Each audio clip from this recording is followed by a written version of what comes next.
You all right? Yeah, I'm okay. What's up? Well, you were friends with the victim. Yeah, I worked a lot with Harold. I did consider him a friend. Suicide is never easy to process. If you need to talk, we have counselors and support lines, Claire. Anything you need. I just want to figure out why he did it. I'm reviewing his journals. I'm looking for anything, trying to understand. Yeah, I know. But there's something else, though. Oh? What else should I know? Did you see the body of Marco Rossi? No, I haven't. Why? Have a look at these. This was taken this morning, after we found Dr. Lumley. What the fuck?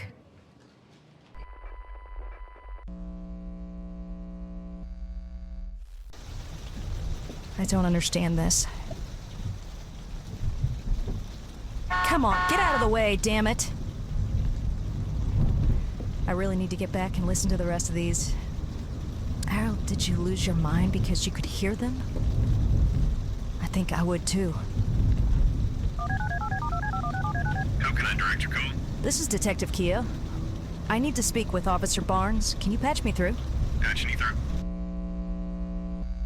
You were the last one to see Dr. Lumley in person. Did he say anything that seemed off? Nah, not really. He actually seemed like an okay guy.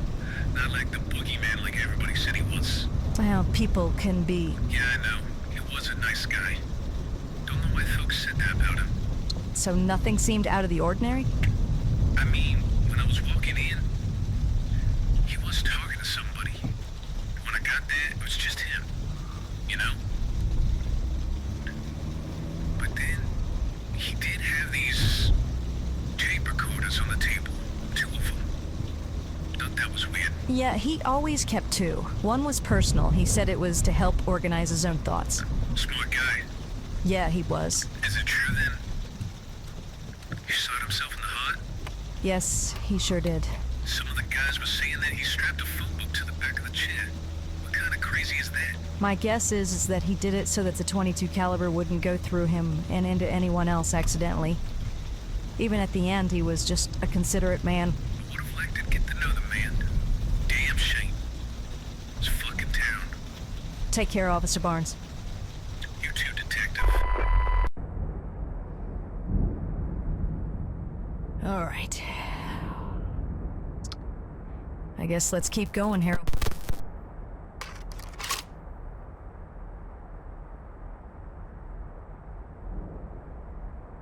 Dread Exodus. File complete. Please download next file to continue.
Welcome, Seekers, to an archive where the shadows whisper tales entwined with the unknown. I am the Archivist, your guide through these narratives of forgotten catastrophes, lives lost, and stories forgotten. Walk into the dimly lit rooms where even the dead reveal their secrets.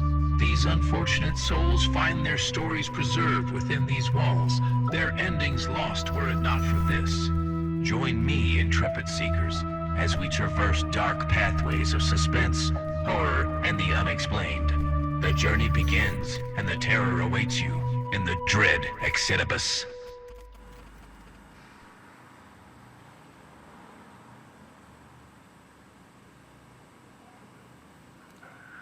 Time is 9:43 p.m.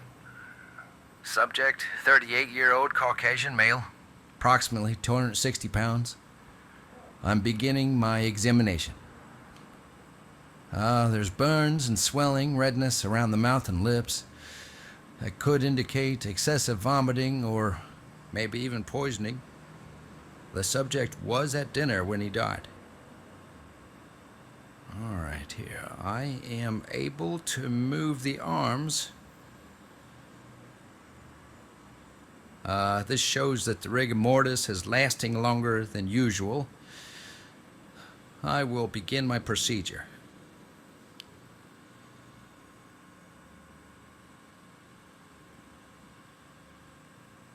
I am carefully making my initial incision. I will be looking at the liver and the intestines. I suspect poisoning. So far, all signs are pointing that way. Once I remove the liver, I will examine it for abnormalities. The liver is bruised in color, could indicate arsenic. It would take a massive amount of it, I'd say. Proceeding to intestine. Intestines are showing undigested food, some kind of pasta, a heavy reddish purple sauce. I'd wager that's where our arsenic is. Looks like the stomach wouldn't even digest it. I'll send a sample out, along with the liver, and confirm any of my findings. Let's get you sewed up. Marco, can you hear me, my friend? Yeah, Doc. How'd it go? Well, good and bad, I think. I'm almost sure that you were poisoned. Do you have any idea who would do that? Psh! I have plenty of folks that want to do that.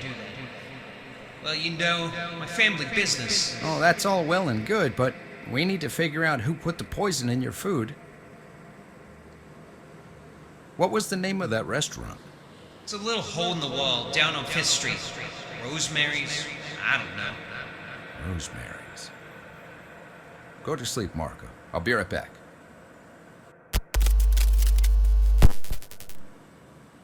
Emily, are you there, dear?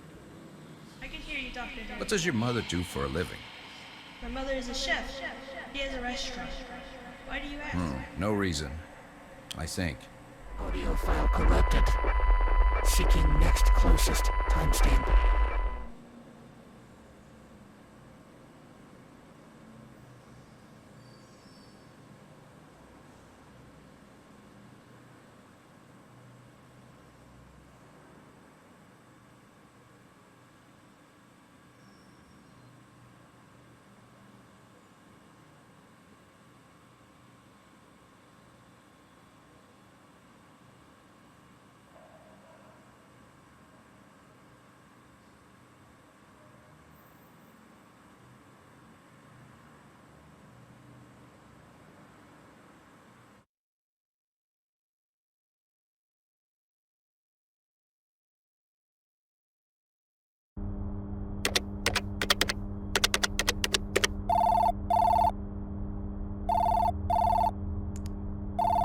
What's up, Harold?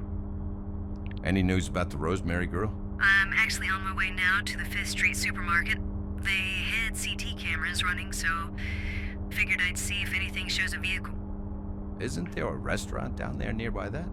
I'll look into that. Why do you ask? I haven't been that way in years. I was just curious how much it might have changed. Sure thing. Talk to you soon. I'll talk to you soon.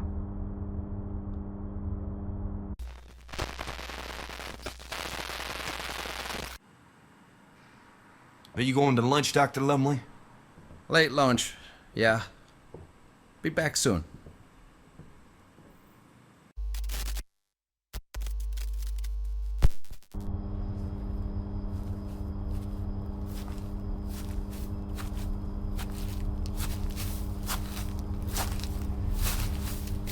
Sandra, I'm sorry I was almost late. See, I'm trying to help this little girl. She was hit by a car. Like you, dear. I wish you would talk to me. I like to think that you can't, because you're in heaven. Maybe it's long distance. Is that true? Anyway, I'm having a tuna fish sandwich. Not as good as you would make, but it's not too bad. I'm getting old, my love. I still get the job done, but it takes me a lot longer to get going in the morning now. I guess that's the deal, though, huh? You get old and useless. But you didn't, honey. In my memories, in my dreams, you're still beautiful. I gotta get back. I'll see you soon.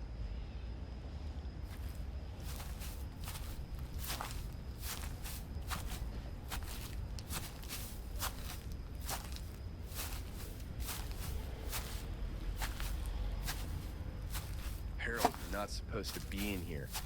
I could get in trouble for turning a blind eye for you. I know. I appreciate it. I work the night shift, and this is my lunch hour. All right, well, get going. And have a good evening, Harold. You too, Frank. I'll see you tomorrow.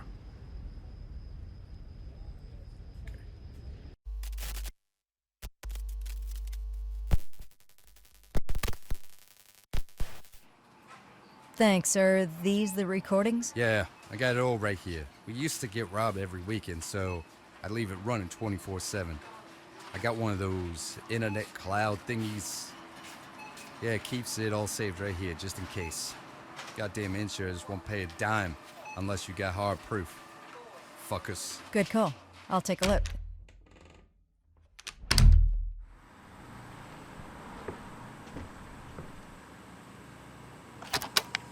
Alright, there she is. I see her walking. Damn it, she goes around the corner of the drugstore. And I see multiple cars come through. Guess I'm gonna have to go over there next.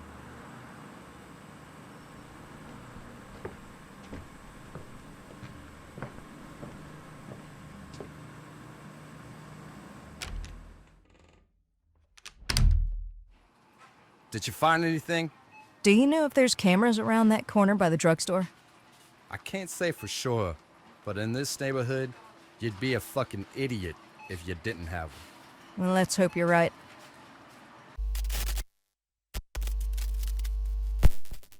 I'm Detective Keogh. Do you guys possibly have the CT footage from that camera over in the alleyway from a week ago? They let me get my manager. None of us are really allowed in there. All right.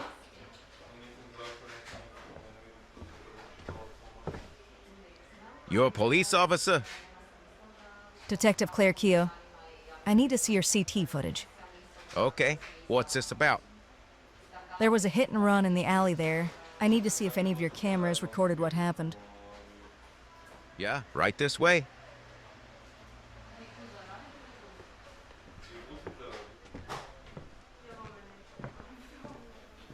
All right, let's take a look.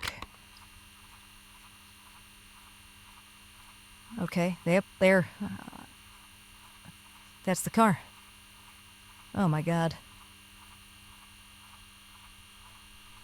Why did he... He actually got out of the car and moved her.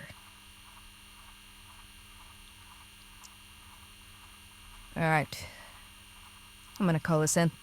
I need an APB on a black Cadillac Fleetwood, maybe mid-80s. Suspect is dark hair, approximately 5'11", maybe 6 foot.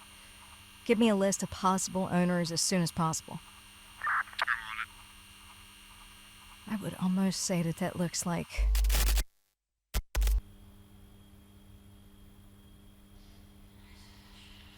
What's up, Doc? Oh, I'm filling out your report. It's for your family. I'm dead certain that you were intentionally poisoned, Marco. The amount of arsenic in your system was through the roof. There's no way you accidentally ingested all that. Probably that bitch cook. She had her reasons. Oh? And what might that reason be? Doc, there's some stories that you don't want to know. In my line of work, bad things just happen. It's just business. All right, well, my job is to... You know what I did for a living, Doc? No. Well, why don't you tell me? I was the guy who collected the tolls. Tolls, like for the road? For protection. I went around collecting payment. Store owners, folks that live on Fifth. Rosemary never wanted protection. So it came down from above. That and the accident had to happen. An accident? Yeah, I was just supposed to tap her. The little girl. A little girl? You don't mean Emily, do you? Ha! Wouldn't that be the luck? I'm laying here dead right next to her. What a gag. I don't find it very funny. That little girl died. Well, not intentionally. I mean, it wasn't personal. I used to hit people all the time for fun with my car when I was a kid, but I grew out of it. You did what? That's horrible. Yeah, I was a lot more fucked up back then. You hurt people for fun? Why? Well, as a widower, I don't... My wife was... Did you ever practice this little hobby of yours up this way, this part of town? Not in years.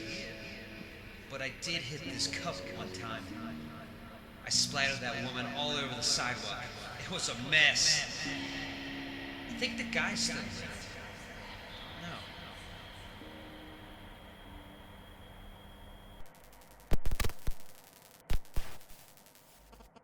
File complete. Please download next file to continue.